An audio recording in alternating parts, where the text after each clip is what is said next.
Bapa, sembunyikan hamba-Mu di balik salib kemuliaan-Mu. Biarlah nama-Mu diagungkan, ditinggikan, dan dimuliakan. Berfirmanlah ya Tuhan, kami siap mendengar. Dalam nama Tuhan Yesus kami berdoa. Haleluya. Amin. Silakan duduk. Shalom. Shalom. Salam sejahtera dalam Tuhan Yesus Kristus. Saudara-saudara yang saya kasih Tuhan, saya sangat bersyukur oleh karena Tuhan telah menolong dan memberi kesempatan saya untuk kembali ada di mimbar ini yang di tahun 2023 adalah terakhir kali saya akan khotbah di mimbar ini, tahun 2023. Jangan langsung bikin panjang lagi apa maksudnya. Jadi saudara, saya bersyukur oleh karena Bapak Ibu jemaat semua sudah datang, dan sebenarnya tema nasional ini kemudian bagi Allah di tempat yang maha tinggi dan damai sejahtera di bumi itu yang seharusnya disampaikan dalam uraian firman di saat ini. Dan saya yakin Bapak Ibu Saudara sebagian sudah berkali-kali mendengar dan saya sendiri sudah berkali-kali berkhotbah. Oleh karena itu, ya masih ada kaitan dengan ini, saya ambil tema yang lain. Ya, saya akan ambil tema yang lain. Kita akan baca di dalam Injil Matius pasal 1 ayat 18 sampai ayat yang ke-25. Injil Matius pasal 1 ayat 18 sampai ayat 25. Mari kita baca di sini berganti. Saya akan baca ayat 6 dan Bapak Ibu ayat ganti. Matius pasal 1 ayat 18. Kelahiran Yesus Kristus adalah seperti berikut. Pada waktu Maria ibunya bertunangan dengan Yusuf, ternyata ia mengandung dari Roh Kudus sebelum mereka hidup sebagai suami istri.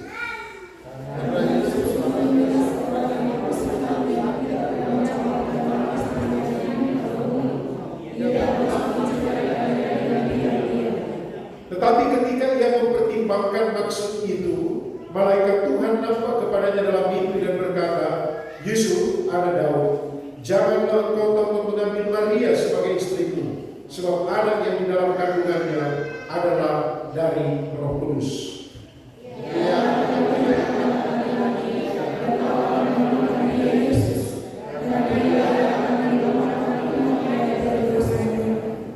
Hal itu terjadi supaya genaplah yang difirmankan Tuhan oleh Nabi.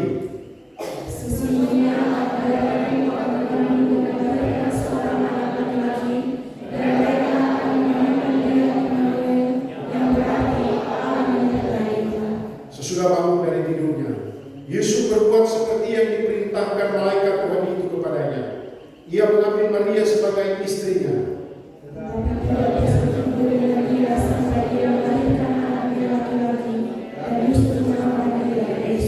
Demikian jauh pembacaan firman Tuhan. Yang berbahagia adalah mereka yang mendengarkan firman Tuhan dan melakukannya dalam tempatnya yang lepas hari. Terpujilah Tuhan Yesus. Saudara-saudara, siapakah di antara kita yang belum pernah dikecewakan oleh seseorang pun? Sepertinya tidak ada ya. Semua pernah dikecewakan. Betul atau tidak? Banyak dikecewakan ya. Kadang-kadang orang yang kita anggap luar biasa, tapi kok bisa ya? Kok bisa? Tapi kita heran. Kok bisa dia berbuat seperti itu?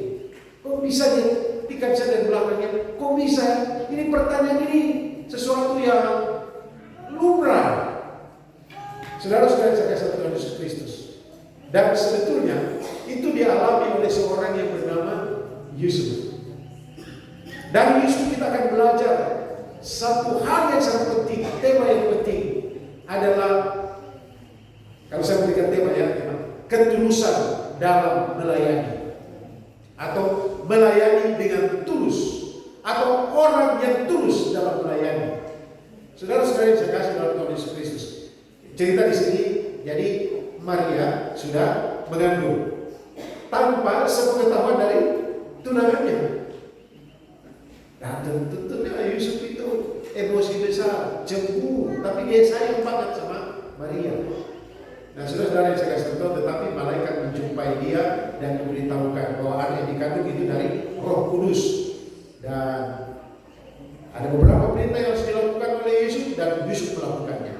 Dan saya lihat ini model pelayanan yang ditunjukkan oleh Yusuf di waktu kita merayakan Natal, di saat-saat kita membaca cerita tentang Natal, kita bisa belajar dari Yusuf tentang model pelayanan yang tulus atau hati yang tulus. Saudara-saudara saya kasih Tuhan, seharusnya kita sebagai orang Kristen pun kita harus tulus, baik dalam pelayanan kita di dalam rumah tangga, sebagai kepala rumah tangga, sebagai ibu rumah tangga, sebagai orang tua, sebagai hamba-hamba Tuhan yang melayani, sebagai pengasuh sekolah minggu. Kita harus melayani dengan tulus.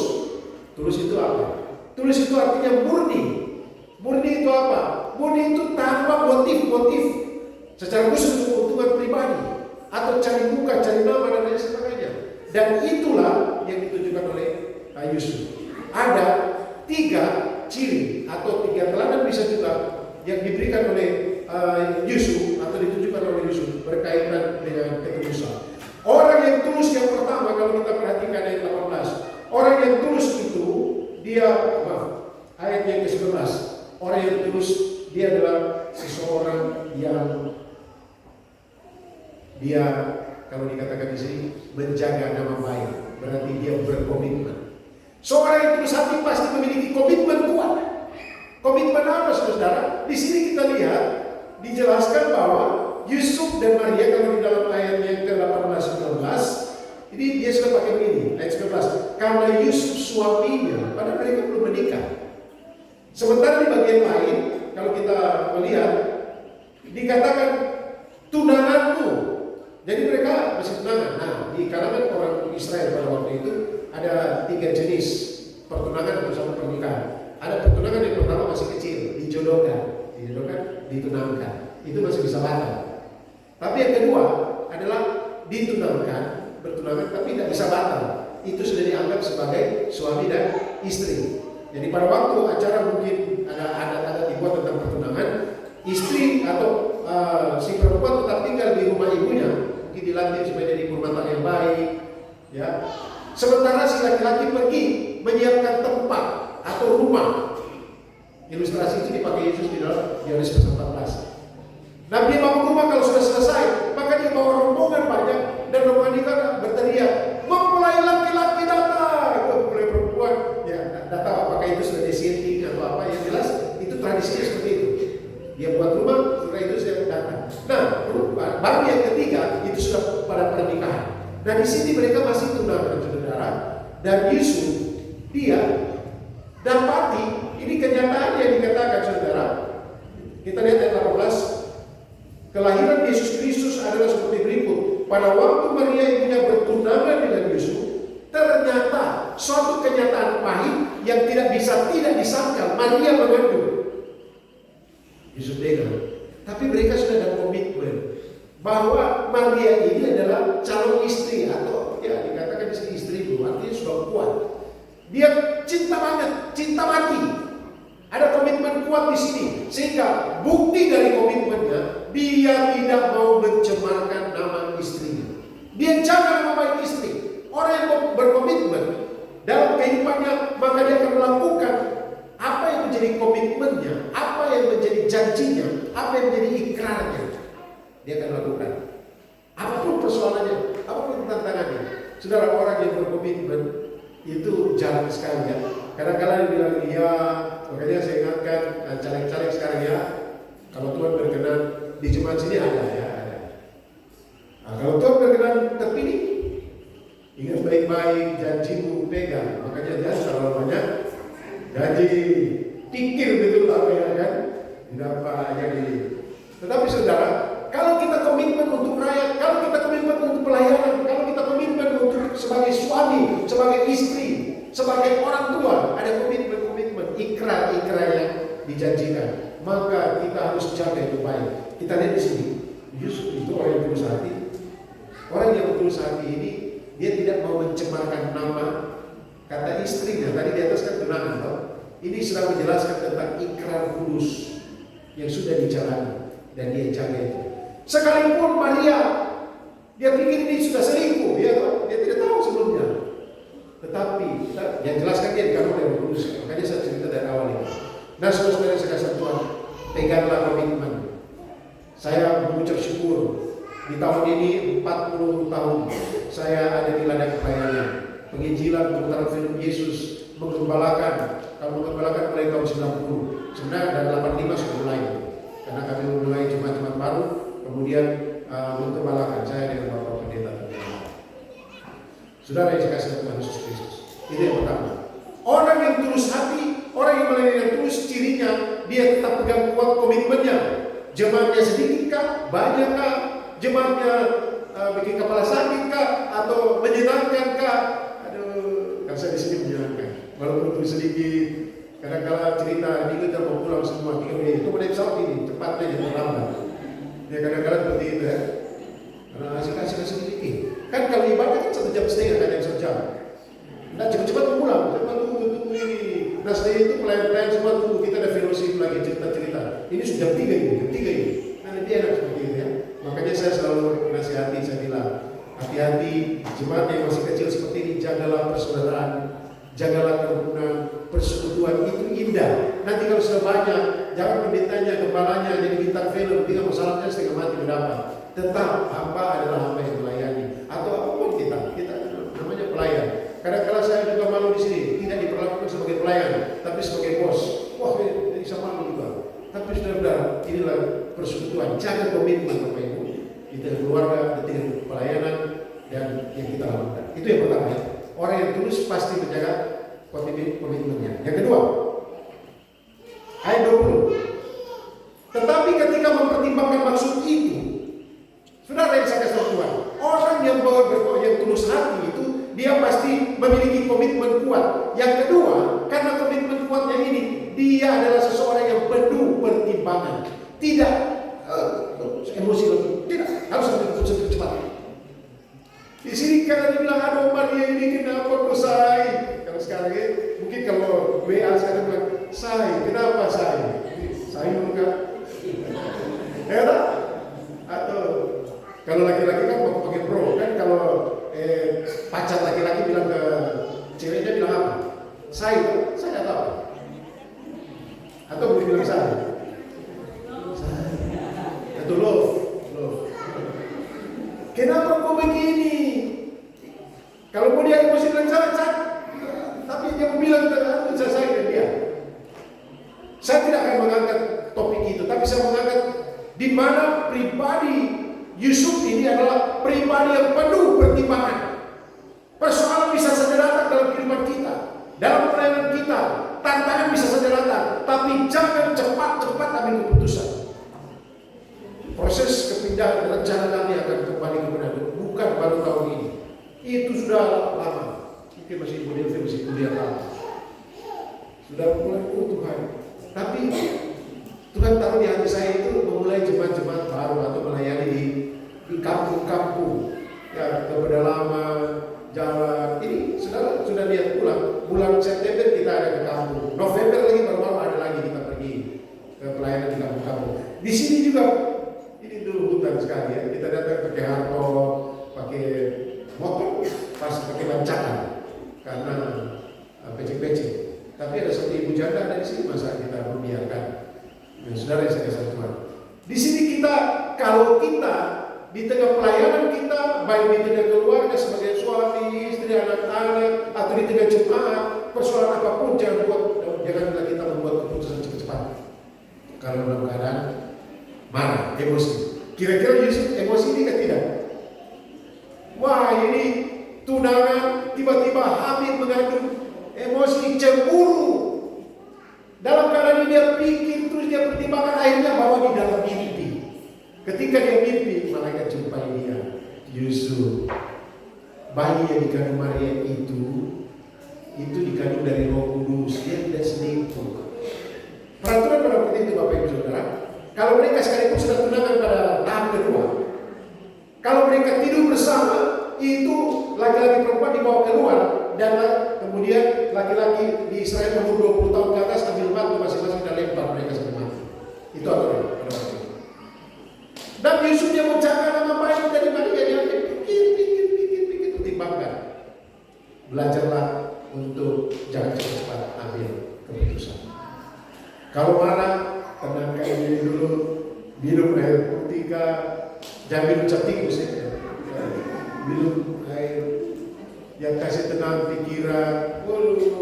Setelah tenang, siapa tahu yang tiba-tiba firman Allah muncul dalam pikiran kita, menguatkan kita. Saya baru bertobat ini, saya tinggal cerita ini dulu. Saya baru bertobat, baru saja SMA kelas 2. Saya pulang kampung, kemudian kan kami baru ketemu orang-orang, kita tertawa. Ada satu orang mabuk lewat langsung tampilin saya. Pikir saya ada tertawa dia, tapi dia mabuk. Saya badan bagus, saya aja sekali tumbang. Dan baru bertobat ini. Waktu dia tampilin saya tidak terlalu sakit, tapi saya langsung buka merah, telinga merah. Saya sudah menuju ke dia. Teman-teman mulai bakar, Dolphy maju kasih keluar kecap sedikit. Nah, waktu saya sudah mau melangkah, firman Tuhan bilang, kasihilah musuh. Dan kalau Bapak Ibu tahu, saya langsung cepat pulang ke rumah, saya lari. Ini ada SMA kelas 2 ini, tahu ada SMA kelas 2 kan? Saya cepat lari ke rumah. Saya bertobat di sana mulai musuh ini, tapi ini kita ajak temui. Ketika saya bilang begini, saya bukan kita. Kemudian di dalam kitab Ratapan bilang, ada baiknya seorang laki-laki diam. Tenang, karena itu bukan demosi, tenang, saya tenang. Saudara, yang saya kasih Tuhan, kita harus bijak. Jangan cepat-cepat ambil keputusan, harus penuh dengan pertimbangan. Itu yang kedua. Orang yang tulus pasti penuh pertimbangan. Yang ketiga, nah, ketika malaikat menjelaskan kepada dia bahwa yang dikandung ini Yesus Kristus yang dikandung ini, Maria mengandung daripada Roh Kudus. Dia anak Allah, dia disebut Immanuel, Allah beserta kita. Ketika mendapat nasihat itu, maka Bapak Ibu Saudara, kita lihat bersama-sama di dalam ayatnya yang ke-24. Kita baca ulang ayat 24. 1, 2, 3. Sesudah bangun dari tidurnya, Yusuf berbuat seperti yang diperintahkan malaikat Tuhan itu kepadanya. Ia mengambil Maria sebagai istrinya. Jadi orang yang tulus dalam pelayanannya, orang yang memiliki ketulusan hati, yang pertama, orang itu dia adalah seorang yang berkomitmen, mempunyai komitmen kuat. Yang kedua, dia adalah seseorang yang penuh pertimbangan. Tapi yang ketiga, dia pasti orang yang taat. Di sini dikatakan Yusuf berbuat seperti dia taat. Malaikat bilang begini, dia taat. Dia menjadi suami daripada Maria. Mungkin langsung ada proses pernikahan. Kemudian Maria yang mengandung ini, Yusuf ditugaskan untuk mengambil sebagai istrinya dan memberi nama. Yusuf melakukan semuanya itu. Dia taat pada perintah Tuhan, karena orang yang tulus pasti taat. Saudara-saudara yang saya kasih dalam Tuhan Yesus Kristus, persoalannya begini: bagaimana kita mau taat pada firman Tuhan, sedangkan kita tidak mau baca firman? Mau taat bagaimana? Saudara, kita harus baca firman. Kita harus baca Alkitab, ini firman Allah. Ketika kita membaca, maka kita lakukan itu, maka Tuhan akan menolong kita dan membuat kita menjadi semakin tulus hati. Dan kalau kita tulus, kita akan memiliki yang disebut dengan damai sejahtera yang melampaui segala akal. Damai sejahtera yang melampaui segala akal, damai yang diberikan oleh Shalom, Raja Damai. Raja Damai itu adalah Yesus Kristus. Kalau ada Raja Damai di hati, maka damai sejahtera akan melihat pikiran kita. Jadilah suami yang tulus, jadilah istri yang tulus, jadilah orang tua yang tulus, jadilah anak-anak yang tulus dalam pelayanan, jadilah hamba Tuhan yang tulus dalam pelayanan, jemaat Tuhan yang tulus bersama-sama untuk mengembangkan pelayanan Yesus Kristus. Dengan cara bagaimana? Yang tulus itu dia harus pegang komitmennya, dia harus jalan cepat-cepat ambil keputusan, dia perlu pertimbangan dan taat pada firman Tuhan. Tuhan memberkati kita sekalian. Mari berdoa. Terima kasih Bapa, kami mengucap syukur Engkau memberi kesempatan bagi kami untuk belajar dari firman-Mu, dari pribadi Yesus